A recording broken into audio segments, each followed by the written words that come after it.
Hi, my name is Kendall Sperlin, and the movie I chose to analyze today is The Lion King. So, let me tell you a little bit about the plot. As heir to be the next king, the young lion cub Simba is super excited for his future. However, Simba's jealous uncle Scar is not as eager.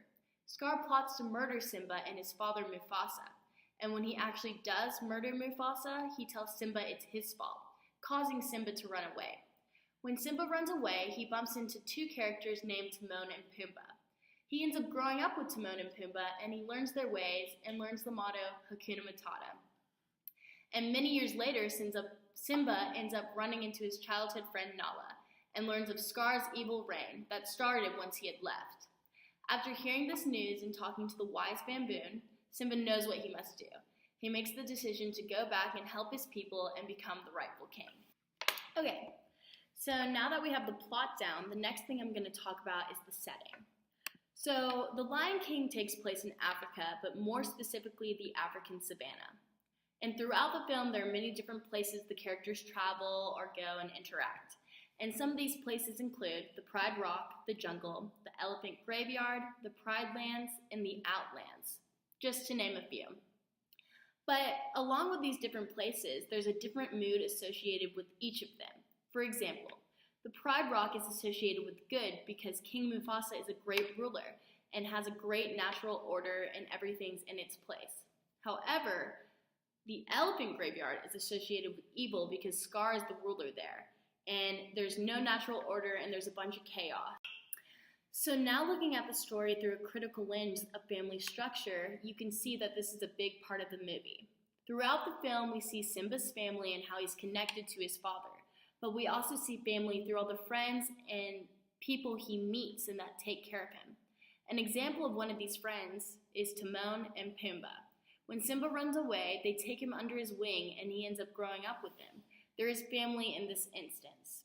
Another example, besides Simba's own father and Timon and Pumbaa, is Nala, his lion cub friend. When they were little, they used to hang out and get into trouble. However, they end up losing contact when he runs away, but they reconnect later on in the movie.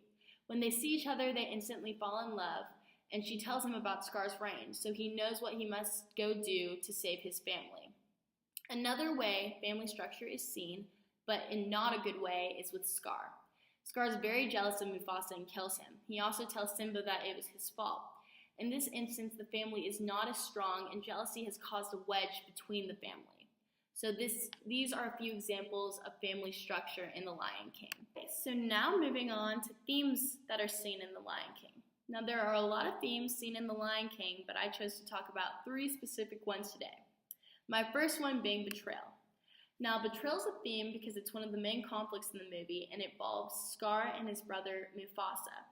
Now betrayal comes in because Scar wants to be king and Mufasa is the king, and Simba is the heir to be king. So he ends up killing his brother and betraying his family. My next theme is friendship.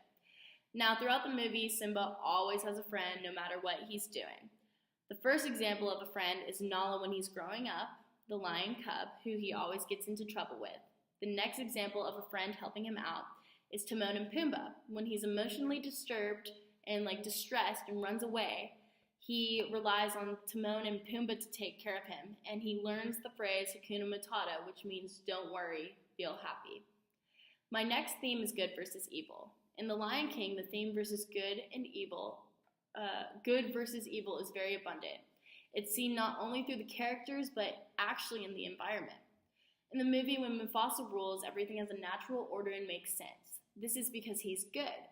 A good king. However, when Scar takes over, everything is completely ruined and there's no natural order and it's very chaotic. So those are three themes in The Lion King, and now I'll be talking about how I personally connect to the movie. So I personally connect to the movie because it was a big part of my childhood, so I just loved it. It's a classic. And also because Hakuna Matata, which is a Swahili phrase, means no worries. And I think no worries is a good motto to have because I tend to have a lot of worries about things that are going on. But if you don't worry and be happy, I think some stress is relieved and life is good. So that's how I personally connect. So remember, don't worry, be happy, and it's great to be king. Thank you for watching. Oh, I just can't wait.